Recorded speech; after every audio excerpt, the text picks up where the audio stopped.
আমরা জৈন ধর্ম এবং দর্শনের ভিডিও সিরিজে একজন শ্রাবকের ৬টি আবশ্যক কর্তব্য কি কি এই আলোচনাটা আমরা শুরু করেছিলাম। আসলে জৈন যে পরিভাষা তাতে ধার্মিক গৃহস্থকে বলা হয় শ্রাবক। তো শ্রাবকের যে ৬টি আবশ্যক কর্তব্য তার মধ্যে আমরা ৪টি আলোচনা করেছি এর আগে ৬টির মধ্যে। সেই ৪টি কি কি আমরা প্রথমে এখানে দেখতে পাচ্ছি ৭১ নম্বর পর্বে, অর্থাৎ আগের ভিডিওতে আমরা দেখেছিলাম দেব পূজা, গুরুপাস্তি, স্বাধ্যায়, সংযম, তপ এবং দান। এই ৬টি হচ্ছে শ্রাবকের অবশ্য কর্তব্য। তো এর মধ্যে প্রথম দেব পূজা আমরা চর্চা করেছি এবং জৈন পরিভাষায় এখানে দেব বলতে কি বোঝানো হয় সেটাও আমরা চর্চা করেছি। তারপর আমরা করেছি গুরুপাস্তি বা গুরু সেবা, ৩ স্বাধ্যায়, ৪ সংযম। এই ৪টে আমাদের চর্চা করা হয়েছে। এরপরে পঞ্চম যে অবশ্য কর্তব্য সেটা হচ্ছে তপ। এখানে আমরা ছবিতে যেটা দেখতে পাচ্ছি, তপ মানে কোনো একজন গৃহী ভক্ত সে রৌদ্রের মধ্যে দাঁড়িয়ে তপস্যা করছে, এরকম একটা ভাব এই ছবিটার মধ্যে ফুটে উঠলেও এটা নিতান্তই একটা সিম্বলিক ছবি, প্রতীকী ছবি। শ্রাবকের তপ কিন্তু এরকম নয়। শ্রাবককে মোট ১২ রকমের তপ করতে হয়। তো এখানে তপ বলতে আমরা কি বুঝি? তপের অর্থটা হচ্ছে যে নিজের ইচ্ছাগুলিকে দমন করে কর্ম নির্জরা করার উদ্দেশ্যে যে সাধনা করা হয় তাকেই বলা হয় তপ। তাহলে মূল উদ্দেশ্য হচ্ছে কর্মের নির্জরা করা, আত্মা থেকে কর্মপুদ্গলগুলোকে ঝরিয়ে ফেলা, এবং তার জন্যে যেটা প্রয়োজন সেটা হচ্ছে আমার যে ইচ্ছা সেই ইচ্ছাগুলিকে দমন করা, নিয়ন্ত্রণ করা। তাহলে নিজের ইচ্ছেগুলিকে দমন করে কর্ম নির্জরা করার উদ্দেশ্যে যে সাধনা করা হয় তাকেই আমরা তপ বলি। তো সেক্ষেত্রে তপের যদি এই সংজ্ঞাটা আমরা গ্রহণ করি তাহলে গৃহস্থের পক্ষে এটা খুব একটা কঠিন হয় না। জৈন শাস্ত্র অনুযায়ী তপকে আমরা দুভাগে ভাগ করতে পারি। এক হচ্ছে আভ্যন্তর তপ আর ২ হচ্ছে বাহ্য তপ, অথবা বলতে পারি অন্তরঙ্গ তপ এবং বহিরঙ্গ তপ। তপ মোট ১২ প্রকারের আছে। এই ১২ প্রকারের তপের মধ্যে ৬টি হচ্ছে বহিরঙ্গ তপ এবং বাকি ৬টি হচ্ছে অন্তরঙ্গ তপ। তো এই যে বাহ্যিক তপ বা বহিরঙ্গ তপ, এই ৬টা কি কি? এই ৬টা আমরা নামগুলো একদম পরপর পড়ে যাই। অনশন, উনদরি, বৃত্তি পরিসংখ্যান, রস পরিত্যাগ, কায়ক্লেশ এবং সংলীনতা। এটা যদি ছক করে আপনাদেরকে দিতে পারতাম এটা ভালো হতো, কিন্তু তাড়াহুড়োয় আর সময় হয়ে ওঠেনি, যার জন্যে আমার কথাগুলোর উপরেই আপনাদেরকে মনঃসংযোগ করতে হবে। আমি ছবি দিতে পারলাম না। অনশন, উনদরি, বৃত্তি পরিসংখ্যান, রস পরিত্যাগ, কায়ক্লেশ এবং সংলীনতা, এই ৬টা হচ্ছে বাহ্য তপ বা বহিরঙ্গের তপ। অনশন মানে আমরা নিশ্চয়ই জানি কি, মানে উপবাস করা বা আহার ত্যাগ করা। জৈন ধর্মে যারাই জৈন শ্রাবক আছে তারা প্রত্যেকেই এই প্রথম তপটা অতি অবশ্যই করেন। অনেকেই নিয়মিতভাবে করেন, অনেকে বিশেষ উপলক্ষে করেন। তো অনশন মানে আমরা যেমন জানলাম উপবাস করা বা আহার ত্যাগ করা। এরপরে হচ্ছে উনদরি। উনো মানে কম, আর উদর মানে তো আমরা জানি পেট। তাহলে আমাদের উনদরি কথাটার অর্থ হচ্ছে যতটা খেলে আমার পেট ভরবে তার চাইতে একটু কম খাওয়া, অর্থাৎ পেট ভরে না খাওয়া। তাহলে উনদরি মানে হচ্ছে কম খাওয়া, এটা হচ্ছে দ্বিতীয় বাহ্য তপ। তৃতীয় হচ্ছে বৃত্তি পরিসংখ্যান। এটার অর্থ হচ্ছে যে আমার যে ভোজনের আকাঙ্ক্ষা বা এই সঙ্গে সঙ্গে যে কোনো ভোগের আকাঙ্ক্ষা, এই আকাঙ্ক্ষাগুলিকে সীমাবদ্ধ করা। তো সেক্ষেত্রে এটা এরকম ভাবা যেতে পারে, একটা উদাহরণ দিতে পারি যে আমার প্রচণ্ড চপ খেতে ইচ্ছে করে, তো আমি নিজের মনকে নিয়ন্ত্রণ করব যে না, আমি চপ খাবো না। অথবা আমার খুব মিষ্টি খেতে ইচ্ছে করে, মিষ্টি আমার খুব প্রিয়, তো আমি ঠিক করলাম যে আজকে আমার মুখের কাছেও যদি কেউ মিষ্টি ধরে তাহলে কিন্তু আমি মিষ্টি খাবো না। অর্থাৎ যেগুলো আমার প্রিয় সেইগুলো থেকে নিজেকে নিবৃত্ত রাখা, তো এটাকে বলা হচ্ছে বৃত্তি পরিসংখ্যান। আমি আজকে সংকল্প নিতেই পারি যে আজকে আমার যেটা সবচাইতে প্রিয় খাবার, আমি আজকে সেটা খাবো না। এরপরে যে যতই আমাকে প্রলুব্ধ করুক না কেন, আমি যদি আমার মনকে নিয়ন্ত্রণ করতে পারি, আমি আমার আকাঙ্ক্ষাকে সীমাবদ্ধ করতে পারি, তাহলে কিন্তু আমি আমার এই তপে দৃঢ় থাকতে পারবো। এটাকে বলা হচ্ছে বৃত্তি পরিসংখ্যান। এরপরে চতুর্থ যে বাহ্য তপ রয়েছে সেটা হচ্ছে রস পরিত্যাগ। রস মানে তো আমরা জানি, রস মানে একটু বৃহত্তর অর্থে রস মানে স্বাদ। তাহলে রস পরিত্যাগ মানে হচ্ছে যে সব খাবারগুলো সুস্বাদু সেই সব খাবার পরিত্যাগ করা, বর্জন করা। যেগুলো একটু বেশি মশলা দেয়া খাবার সেগুলোকে পরিত্যাগ করা। এখানে আমি ব্যক্তিগতভাবে একটা অভিজ্ঞতার কথা বলি। যেহেতু আমি নিজে শাকাহারী, তো কিছুদিন আগে আমি 15 দিনের জন্য কোনো একটা জায়গায় গেছিলাম, যেখানে যদিও বলা হয় মানে হিন্দুদের এই আমাদের জৈনদেরকে ইনক্লুসিভ হিন্দুত্বের মধ্যে ধরা হয়, কিন্তু দুঃখের বিষয় যেটা ছিল সেটা হচ্ছে আমাদের জৈনদের জন্য কোনো রকম আলাদা ব্যবস্থা ছিল না। তো স্বাভাবিকভাবেই সেই জায়গাতে আমাকে মানিয়ে নিতে হয়েছে। তো আমি ঠিকই করেছি যে হ্যাঁ, আমি মানিয়ে নেব। তো প্রথম দিন আমি দেখলাম যে খাবারে পেঁয়াজ রসুন দেয়া হচ্ছে। পরবর্তীকালে আমি যোগাযোগ করলাম অফিসে, তো অফিসে তারা বলল হ্যাঁ এখন খাবারে পেঁয়াজ রসুন দেয়া হয়। আমি বললাম সেক্ষেত্রে আমার তো সমস্যা আছে, আমি তো খেতে পারবো না।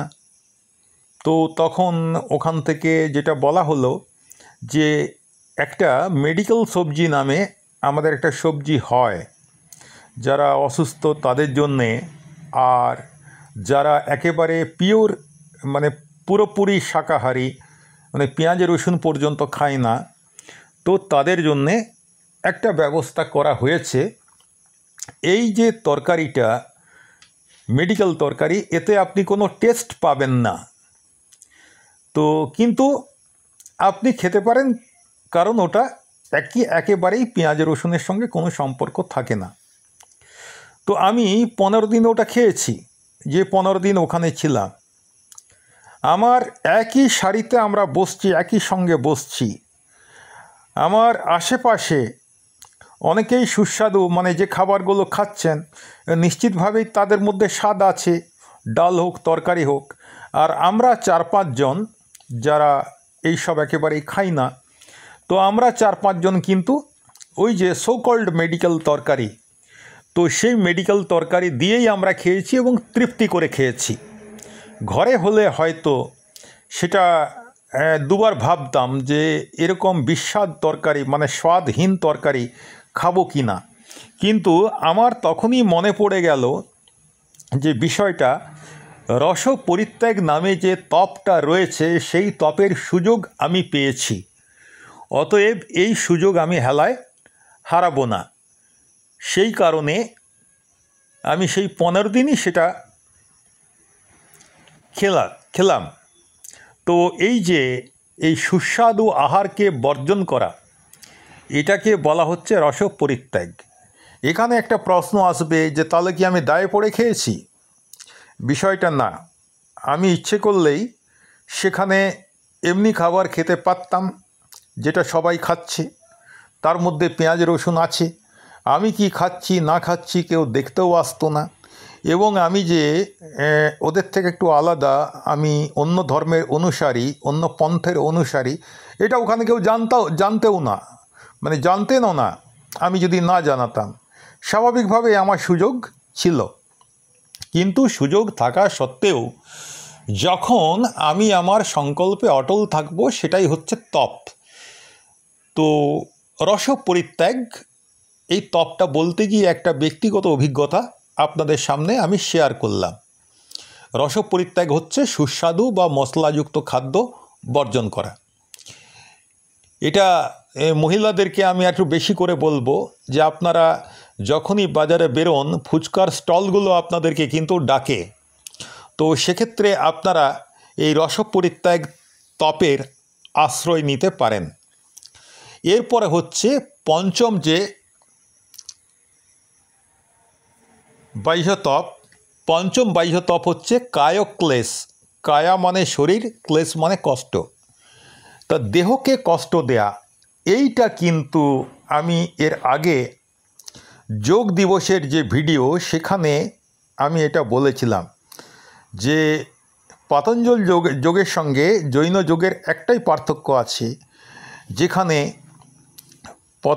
মহর্ষি পতঞ্জলি বলছেন আসন হবে স্থির এবং আরামদায়ক। আর আমাদের জৈন যোগে কিন্তু আরামটাকে হারাম বলা হচ্ছে, এবং সেখানে এই কষ্টদায়ক যে আসন সেগুলোকে গুরুত্ব দেওয়া হয়।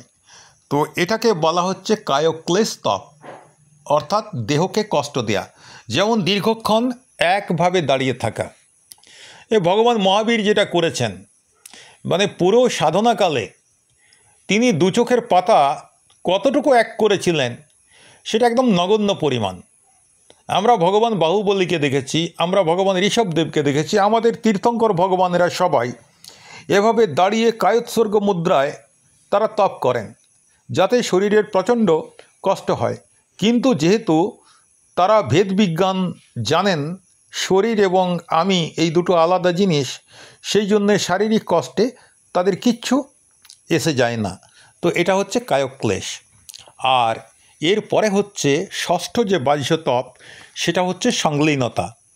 সংলীনতাটা কি না, ইন্দ্রিয় এবং ভাবনাগুলিকে নিয়ন্ত্রণ করা এবং যে কোনো প্রকারের দুষ্কর্ম থেকে বিরত থাকা, এটা হলো সংলীনতা। তাহলে 6টা বাহ্য তপ আমাদের আলোচনা হয়ে গেল। এবার 6টা আভ্যন্তর তপ বা অন্তরঙ্গ তপ। এগুলো কি আছে? প্রায়শ্চিত্ত, বিনয়, বৈয়াবৃত্ত, স্বাধ্যায়, ধ্যান এবং বুৎসর্গ। আমি স্বাধ্যায় পড়ানোর সময়, মানে স্বাধ্যায় নিয়ে আলোচনা করার সময়ই আমি বলেছিলাম যে এটাকে কিন্তু একটা তপস্যার মধ্যে ধরা হয়েছে। তো সেটা কি? আভ্যন্তর তপ বা অন্তরঙ্গ তপস্যা। তো প্রায়শ্চিত্ত, প্রথম হচ্ছে প্রায়শ্চিত্ত, যে আমরা মানুষ, to err is human to forgive divine, এটা আমরা শুনেছি। মানুষ মাত্রেরই ভুল হয়। তো সেই ভুলটাই আমি ঠিক করেছি, এভাবে না ভেবে নিজের ভুলটা স্বীকার করা এবং সেই ভুল স্বীকার করে অনুশোচনা করা।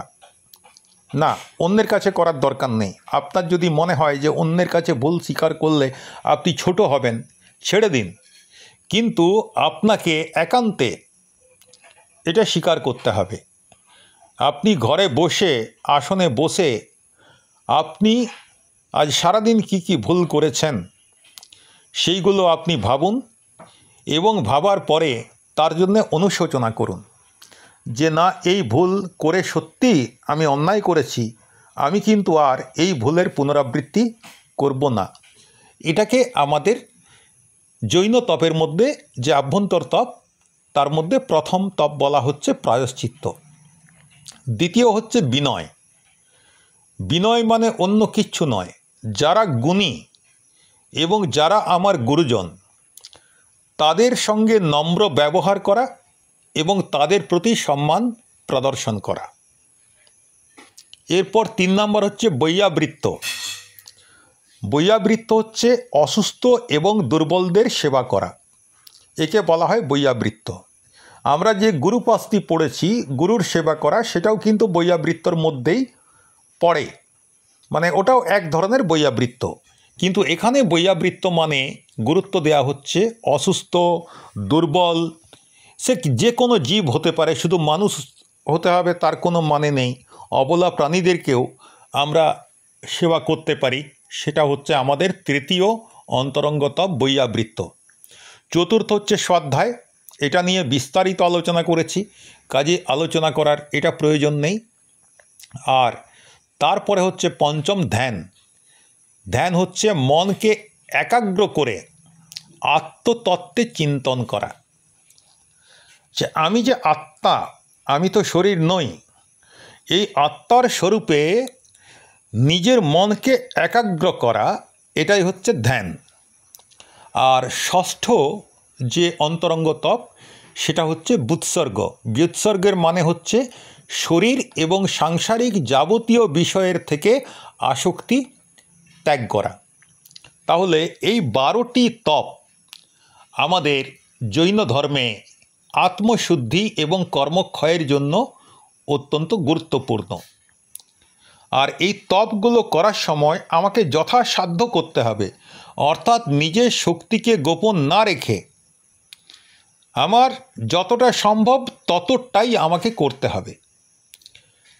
আর অনেক প্রথা আছে, অষ্টমী, চতুর্দশী, একাদশী প্রভৃতি তিথিতে উপবাস করা, রস পরিত্যাগ করা, কোনো সংকল্প নিয়ে আহার, মানে কোনো সংকল্প নিয়ে আহার করা, যে আজকে যদি এইটা ঘটনাটা ঘটে তবেই আমি আহার করব, নালে করব না।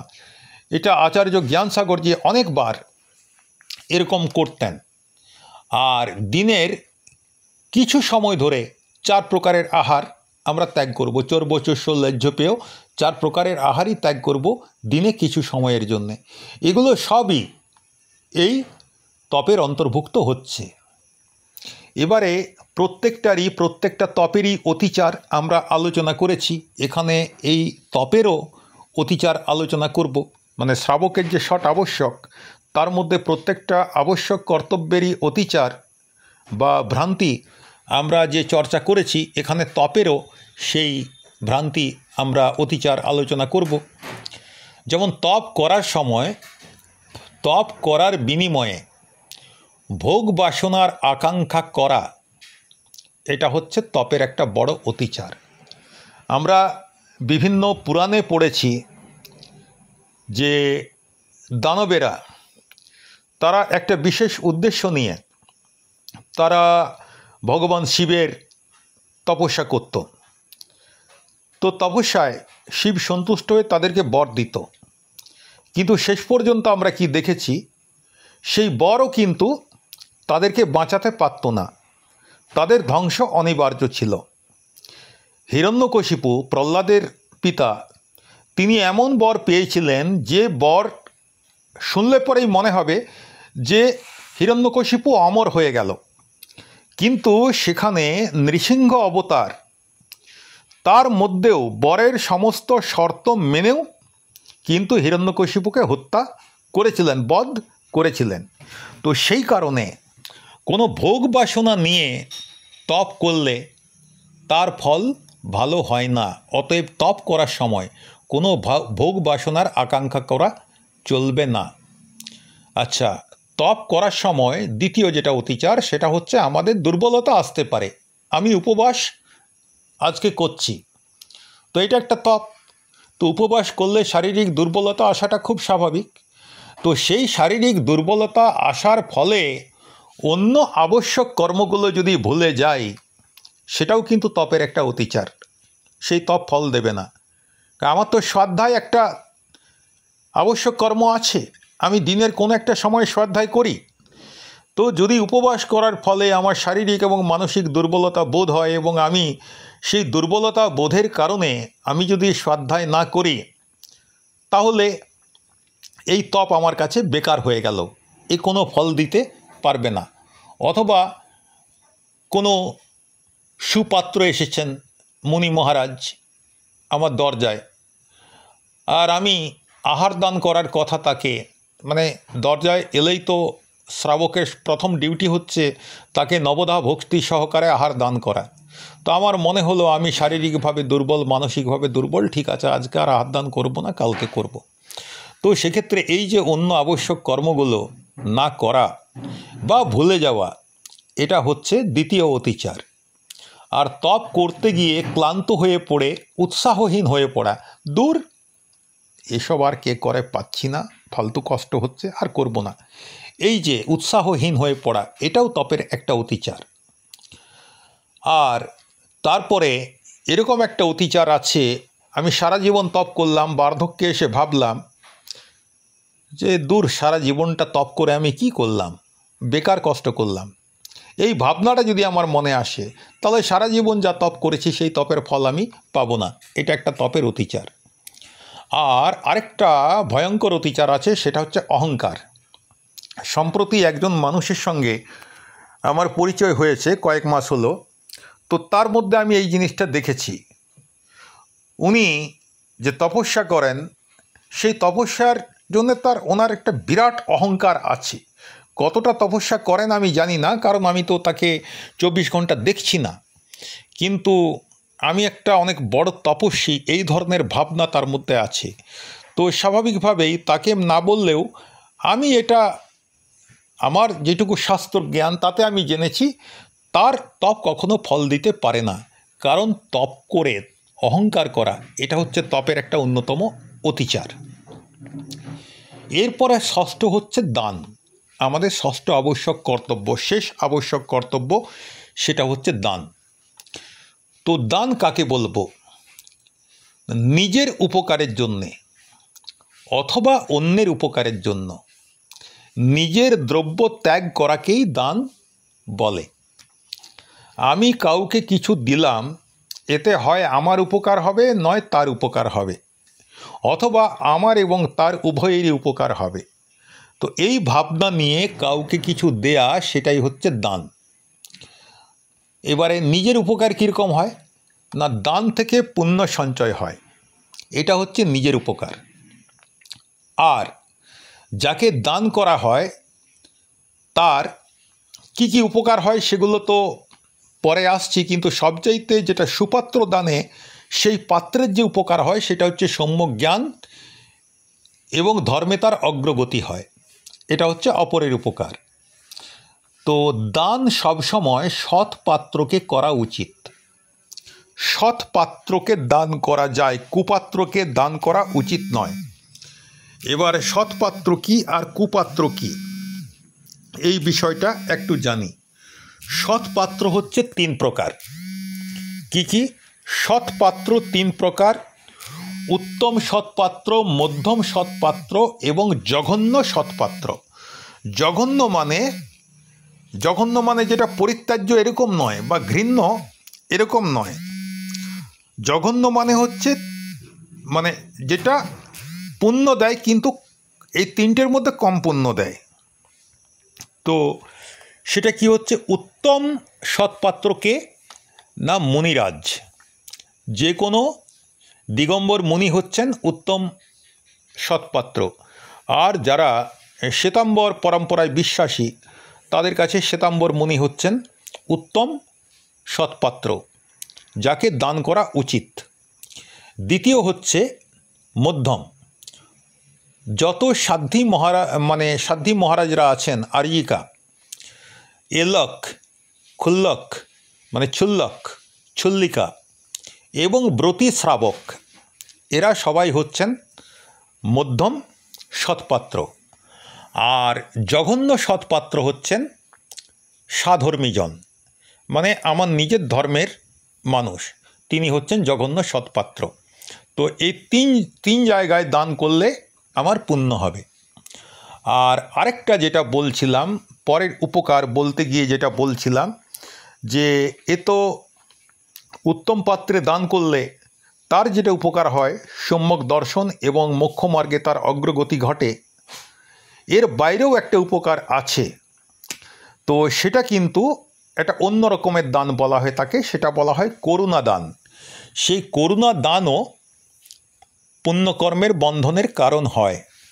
এই করুণা দানটা কী জিনিস না, দরিদ্র এবং দুস্থদের প্রয়োজনে সাহায্য করাকেও বলা হয় করুণা দান। শীতকালে অনেক স্বেচ্ছাসেবী সংস্থা আছে, তারা কি করে গরিব মানুষদেরকে কম্বল দান করে। পুজোর সময় অনেক সংস্থা গরিব শিশুদেরকে নতুন, মানে যাদের বাবা মা নতুন কাপড় কিনে দিতে পারে না, তাদেরকে নতুন জামা কাপড় কিনে দেয়। অনেকে ওই বইপত্র খাতাপত্র এগুলো কিনে দেয়। এগুলো সবই কিন্তু করুণা দানের মধ্যে পড়ে। আর এর বাইরে যদি কাউকে দান করি, সেই দানটা পুণ্যকর্ম বন্ধন করতে পারে না। যেমন আমি বোধহয় একদিন উদাহরণ দিয়েছিলাম, কোনো মাতাল আমার কাছে পয়সা চাইল যে 100 টাকা দাও না, আমি তোমাকে কালকে দিয়ে দেবো। আমি দেখছি সে শড়িখানার দিকে যাচ্ছে, মদের ভাটির দিকে যাচ্ছে। তো আমি ধরে নিলাম এই 100 টাকা সে তো দেবে না কোনো দিন, সেটা তো অন্য কথা, কিন্তু আমি যেই 100 টাকাটা দেবো এটা সে মদ খেয়ে খরচা করবে। তো এটা হচ্ছে কুপাত্র দান, কুপাত্রে দান করা। কুপাত্রে দান সবসময় পাপ কর্মবন্ধের কারণ হয়, অতএব কুপাত্রে দান একেবারেই করা যাবে না। এবার দানের প্রকার। দান হচ্ছে 4 প্রকার। এক হচ্ছে আহার দান, 2 ঔষধ দান, 3 উপকরণ অথবা জ্ঞান দান, মানে যেটাই উপকরণ দান তারই আরেক নাম হচ্ছে জ্ঞান দান। আর 4 নাম্বার হচ্ছে আবাস দান বা অভয় দান। তো প্রথম আহার দান। আহার দান কি? মুনি, আর্যিকা, শ্রাবক এবং শ্রাবিকাদের প্রতি, এই শ্রাবক এবং শ্রাবিকাদের মধ্যে কিন্তু এলক মহারাজ, ছুল্লক মহারাজ এরাও পড়ছেন। তো মুনি, আর্যিকা, ব্রহ্মচারী, এলক মহারাজ, ছুল্লক মহারাজ, শ্রাবক, শ্রাবিকা এদের প্রত্যেকের প্রতি যথাযথ ভক্তি সহকারে বিশুদ্ধ যদি আহার দান করি, সেটাকেই আহার দান বলে গণ্য করা হয়। তো আহার দান যদি করি, অতিথিদের পূজা সহকারে আহার দান করলে গৃহস্থের পাপকর্ম নষ্ট হয়। এটা হচ্ছে আহার দানের ফল। আমার যদি ধন কম থাকে তবু যদি আমি দান করি তো আমার ধন সম্পদ বাড়বে। অকৃতপুণ্য নামে এক ব্যক্তি, তিনি আহার দানও করেননি, আহার দানের অনুমোদনা করেছিলেন। আমাদের জৈন শাস্ত্রে এটা আছে, কৃতকারিত এবং অনুমোদনা। নিজে করলে পুণ্য হয়, অন্যকে দিয়ে করালে পুণ্য হয়, এবং অনুমোদনা, হ্যাঁ বাহ ভালো কাজ করেছে, এটাতেও পুণ্য হয়। তো অকৃতপুণ্য নামে এক ব্যক্তি কেবলমাত্র আহার দানের অনুমোদনা করেছিল। তো সেই পুণ্য ফলে সে পরজন্মে ধন্যকুমার শেঠ হয়েছিল। ভিডিওটা অনেক বড় হয়ে যাচ্ছে, তাই আমি অকৃত পুণ্যের কাহিনীটা এখানে বলছি না, পরে একদিন হবে। তো সম্যকদর্শী ব্যক্তি যদি আহার দান করে তাহলে সে স্বর্গে যায়। আচ্ছা, মিথ্যাদৃষ্টি ব্যক্তি তিনি যদি আহার দান করেন তাহলে তিনি স্বর্গেও যেতে পারেন অথবা ভোগভূমিতে যেতে পারেন। ভোগভূমিতে গেলে সেখানে কোনো কষ্ট করে কাজ করতে হয় না, সেখানে সব কিছুই কল্পবৃক্ষ থেকে পাওয়া যায়। অর্থাৎ যে আমার ধর্মে বিশ্বাসী নয় সেও যদি দান করে, আমার ধর্ম বলছে যে তাহলেও তার স্বর্গলাভ হবে অথবা ভোগভূমিতে তার জন্ম হবে। আর এরপরে আহার দানের কিছু অতিচার আছে, এগুলো থেকে আমাদের সাবধান থাকতে হবে। সচিত পাতায় রাখা আহার দান করা চলবে না। সবুজ পাতা, যে পাতায় প্রাণ আছে, আমি সেটাকে গাছ থেকে তুলে নিয়ে এলাম, নিয়ে এসে তাতে রাখলাম, এ চলবে না, এটা করা যাবে না। 2 নম্বর, ওই রকমের পাতায় ঢাকা আহার দান করা যাবে না। আমি দান করতে চাইছি কিন্তু নিজে না দিয়ে আমি অন্যকে দিয়ে দান করাতে চাইছি, এটাও হবে না, চলবে না। আমি দান করতে চাইছি কিন্তু অন্যের কাছ থেকে জিনিস নিয়ে আমি দান করছি, এতেও আমার দানের কোনো পুণ্য আমি পাবো না। অন্যের দ্রব্য নিয়ে দান করা এ পুণ্য দিতে পারে না। আর দান করার সময় শ্রদ্ধা না রাখা, দাতার প্রতি যে শ্রদ্ধা সেটা না রাখা, এটাও কিন্তু দানের সুফল দিতে পারে না। সাধারণভাবে দেখেছি করুণা দান যখন করা হয়, অর্থাৎ গরিব দুঃখীকে যখন সাহায্য করা হয় তখন আসলে যিনি সাহায্য করছেন তিনি দাতা না বিজ্ঞাপনদাতা এটা ঠিক বোঝা যায় না। কারণ যাদেরকে দেয়া হচ্ছে তাদের প্রতি কোনো শ্রদ্ধাবোধ মনের মধ্যে থাকে না। অনেক সময় লোক দেখানো প্রণাম করা হয় বটে, কিন্তু প্রকৃতপক্ষে তার মনের মধ্যে একটা অহংকার থাকে যে আমি দান করে একে কৃতার্থ করছি। তো এই যে শ্রদ্ধাহীনতা থাকলে দান সুফল দিতে পারে না। এরপরে যেটা আছে আহার দানের পর ঔষধ দান, তো এটা নিয়ে বিস্তারিত আলোচনা করার কিছু নেই। এরপরে রয়েছে উপকরণ বা জ্ঞান দান। তো মুনি আর্জিকা শ্রাবক শ্রাবিকাদের শাস্ত্র, পিচ্ছি, কমণ্ডল ইত্যাদি দেওয়া, এটা হচ্ছে উপকরণ বা জ্ঞান দানের মধ্যে পড়ছে। পাঠশালা স্থাপন করা, শিক্ষা শিবির চালানো, কিছু শাস্ত্র গ্রন্থ ছাপানো ও জিন প্রতিমা স্থাপন করা, এগুলো সবই হচ্ছে উপকরণ দান বা জ্ঞান দানের মধ্যে পড়ছে। তো এটাকে জ্ঞানদান নামেই অনেকে বেশি জানে, কিন্তু আচার্য সামন্তভদ্র তিনি এটাকে উপকরণ দান বলছেন। কারণ এটা হচ্ছে আত্মার পক্ষে উপকারী জিনিস দেওয়া, সেই জন্যেই উপকারী জিনিস দেওয়ার জন্যেই এটাকে বলা হচ্ছে উপকরণ দান। এটা আচার্য সামন্তভদ্রের ব্যাখ্যা। তো সেই জন্যে এটা দুটো নাম, উপকরণ দান আর জ্ঞান দান। আর চতুর্থ হচ্ছে অভয়দান বা আবাস দান। এটা কি সাধু এবং সাধর্মীদের নিরাপদ বসবাসের স্থান দেয়া, তাদের ভয় দূর করে তাদের মধ্যে নিরাপত্তার অনুভূতি এনে দেয়া, একে বলা হয় অভয়দান বা আবাস দান। তো আচার্য সামন্তভদ্র এখানেও অভয়দান না বলে তিনি আবাস দান বলছেন। তো এর ফল কি হয়? অভয়দান বা আবাস দানের ফল, মৃগসেন নামে একজন জেলে ছিল, সে একটা মাছকে তার অনুরোধে 5 বার জীবনদান করেছিল। ফলে সে পরজন্মে 5 বার একদম সাক্ষাৎ মৃত্যুর হাত থেকে বেঁচে গেছিল। জমপাল নামে চণ্ডাল, এটা জৈন আমাদের কথা সাহিত্যে আছে, শুধু চতুর্দশীর দিনে একদিন মাত্র অভয়দান করেছিল। তো তার ফলে সে স্বর্গীয় ঐশ্বর্য লাভ করেছিল। তো এভাবে আমরা আবাসদান বা অভয়দান করলে তার অনেক ভালো ফল পেতে পারি। এবারে অতিচার কি আছে এর? যে যদি আমার কাছে উত্তম বাসস্থান থাকে তা সত্ত্বেও আমি আমার অতিথিকে একটু নিম্নমানের বাসস্থান দিই, সেটা কিন্তু এই আবাসদান বা অভয়দানের অতিচার। তো এরকম অতিচার থাকলে সেই দান ফল দিতে পারে না। আমরা আসলে যে পাপ বা পরিগ্রহ, আমরা তো বিভিন্ন রকম, যারা গৃহস্থ মানুষ, শ্রাবক, আমরা বিভিন্ন রকম পাপ কর্মে ইচ্ছা থাক বা না থাক আমরা যুক্ত থাকি, আমরা পরিগ্রহে যুক্ত থাকি, আমরা সঞ্চয়ে যুক্ত থাকি। তো ফলে আমাদের মধ্যে কিছু পাপ সঞ্চিত হয়। তো দান সেই পাপের ভার হ্রাস করে। উৎকৃষ্ট জমিতে সঠিক সময়ে বটবীজ বপন করলে যেমন পরবর্তীকালে বিশাল ছায়া এবং উপকারী ফল মেলে, তেমনি দানও অনন্ত ফলদায়ক হয়। আর দান করার সময় মনে করতে হবে এটা আমার কর্তব্য। এটা দান করার সময় ফলের প্রত্যাশা করা যাবে না, কর্তব্য মনে করেই দান করতে হবে, তাহলে সেটা হবে সঠিক দান। তো এই হচ্ছে আমাদের শ্রাবকের শট আবশ্যক। এটা শুধু যারা জৈন ধর্মের অনুগামী তারাই যে অনুসরণ করবেন তা নয়, যে কেউ এটা অনুসরণ করতে পারেন, কোনো ধর্মেই এর কোনো বাধা নেই। মধ্যপ্রদেশের প্রাক্তন মুখ্যমন্ত্রী শিবরাজ সিং চৌহান একবার বলেছিলেন যে হামে জান সে জৈন বাননা হ্যায় আর জৈন সে জিন বাননা হ্যায়। তো আমরা যে কোনো মানুষ চাইলেই আমরা জন থেকে জৈন বনতে পারি, তার জন্যে আনুষ্ঠানিকভাবে জৈন ধর্ম গ্রহণ করার কোনো প্রয়োজনই নেই। আমাদের এই যে শ্রাবকের শট আবশ্যক, এই 6টা আবশ্যক যদি আমরা পালন করি তাহলেই আমরা জৈন হতে পারব। ব্যাস, প্রত্যেককে